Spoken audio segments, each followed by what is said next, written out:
Hello, it's Sarah from Hardcover Hearts, and I'm here today to do the Tag Tuesday contribution of the vacation book tag. Originally, this was done by Stephen Donahue, and I was tagged by Sean the Book Maniac. Thank you, Sean, for that. I'll put the link to both of their videos below. Unlike Sean, I live for vacation. I have my vacation countdown on my phone. I plan out multiple vacations so that when I get back from a vacation, I don't lapse into that feeling sadness and depression that life now is normal and boring. So I always am looking forward to when's the next vacation, where am I going next, what adventures am I going to have. I think it's something in my blood. Travel is something I'm very, very passionate about.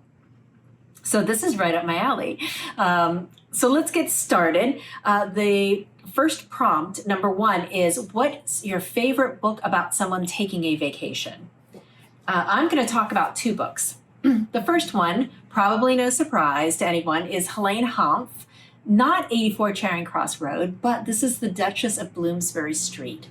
This is the story after 84 Charing Cross Road. So she's published it, and this is her first trip out of the country to London, a place that she's dreamt about her entire life.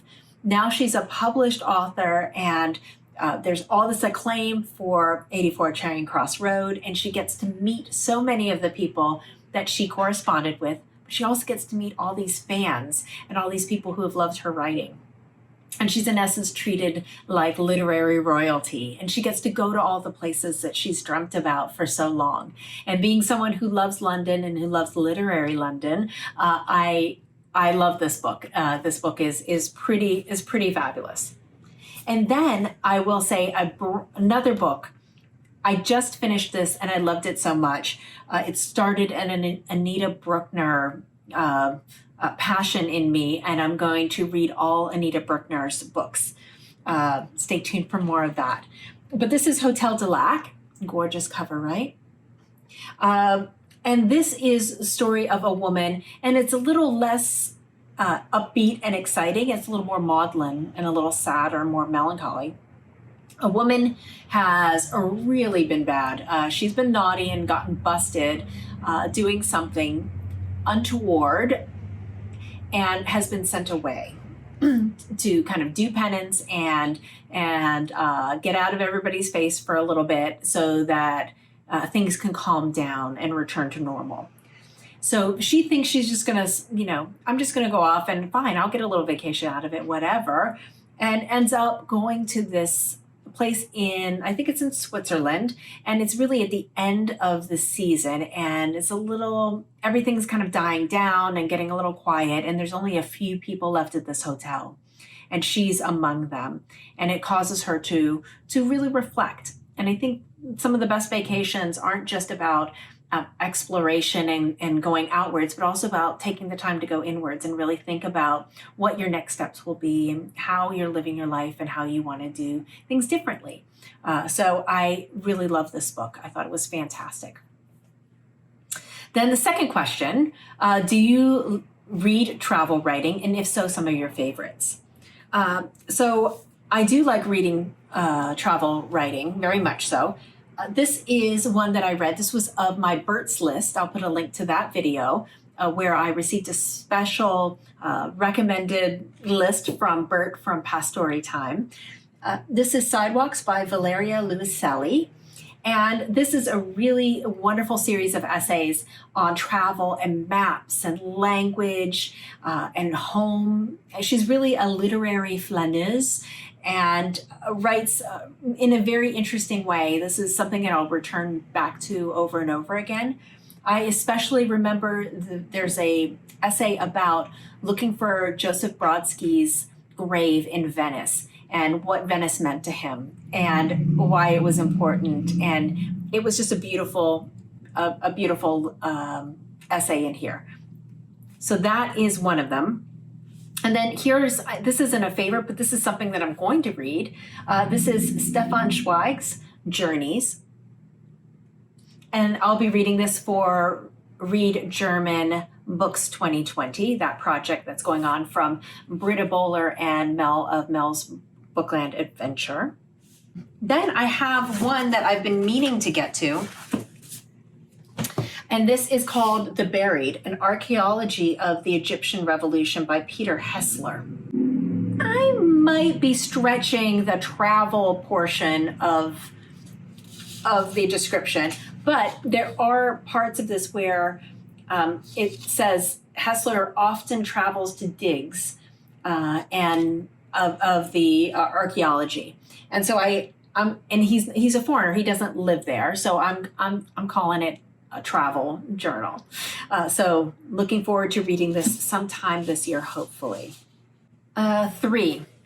What are your books on vacation rituals? One of the very first things that I do once I decide a destination is I want to read as much as I can about that area. So I want to read travel journals, I want to read travel guides, I want to read fiction, I want to know who are the authors from that area, what are the classics set there, what are books set there, modern contemporary works. Like, I just want to immerse myself in fiction and nonfiction from that area. So that's the first thing that I do. And I try to do that a few months out, because they say that the enjoyment of a vacation is not just on vacation, it's all the daydreaming that you do and the imaginings of what it will be like when you're there that happen before you even arrive. So that actually creates this nice elongated entry into your vacation. So I love that. Then this next thing I do is I start planning my pile of what I'm taking. And I also start locking down my library holds. What do I want to take with me from digitally? So what do I want to have from an audiobook perspective? What do I want to have from the library from a digital perspective? So I really try to load up my Kindle, because I love to go book shopping when I'm traveling. It's one of my major things. There's some people who want to buy shoes from places. Other people who want to bring back textiles or not tchotchkes. Not me, books. I want to go to bookstores. I always love looking at covers of different books, and I want to see what that country's covers are. I find that fascinating. So I try to take just as many books that can get me over a long flight, and I read really fast, so that can tend to be a lot. And then just making sure that I have enough material to keep me until I can get to that first bookshop. Let's see, number 4. What's your favorite book you found or read first while on vacation? I will say my absolute favorite memory of reading a book on vacation was an early one. I think I was like 13 or 14, and we went to the beach and we camped on the beach, and it was a lovely, just simple vacation in Delaware. I think it was like Rehoboth Beach, Dewey Beach, or something like that. And I had the Interview with a Vampire, and it was just the perfect escapist book of the romance and the gothicness and the setting, the hot New Orleans setting. All of it was just the perfect book at the perfect time. I was entranced. I was completely mesmerized by that book, and I still, to this day, I can't extract that book from those memories. And number 5, have you ever light-fingered a book from a vacation stay? What? And I know a lot of times when you stay at a place for vacation, they'll have like the books that have been left over.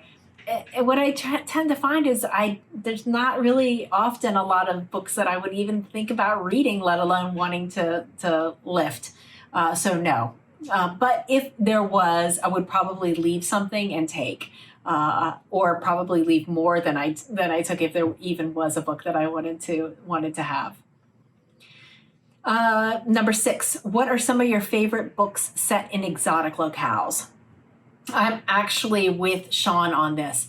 I think the idea of an exotic locale is counter to how I think. I think just reading the world is an important thing to do as a literary person, a person who loves literature. And so I think exotic is a sense of otherness that I don't really think about. So I wouldn't even know what exotic locale is, or how to quantify that. So I'm not going to answer this one. Number 7, do you think the coronavirus will kill us all? I don't think the coronavirus will kill us all. I do think it's going to probably kill the economy, global economy. I think it might kill some dreams of some people. I think it's really going to probably have a horrible effect on the poor, the uninsured, the old, and the immune suppressed. I hope that it heralds in a new era where we think more globally, where we think more altruistically about ourselves as members of community, and I hope it brings back community. But I don't think it's going to kill us all. And then number 8, what was the last book you read while on vacation? The last book I read was The Years by Annie Ernaux. I was in Hawaii. It was right before the Christmas holidays, and I loved the hell out of this book. Look at all of those. It triggered so many neurons in my brain, and I actually did an entire video about this with Juan of Bookish Islander. I'll link those below. And then last, tag some people. I'd like to tag Sonya of An Enthusiastic Reader, Brian at Bookish. I would love to tag Elizabeth from Bookish North, and Celia, because I know you ladies like to travel as well. And Kim at Kay Becker's Books. If you haven't checked out her channel, please do. She's really good and fairly new. Juan of Just One Reader. I haven't seen your face in a while, so I would love for you to do this one, please. So that's it. Thank you so much, and I'll look forward to seeing you another time. Bye.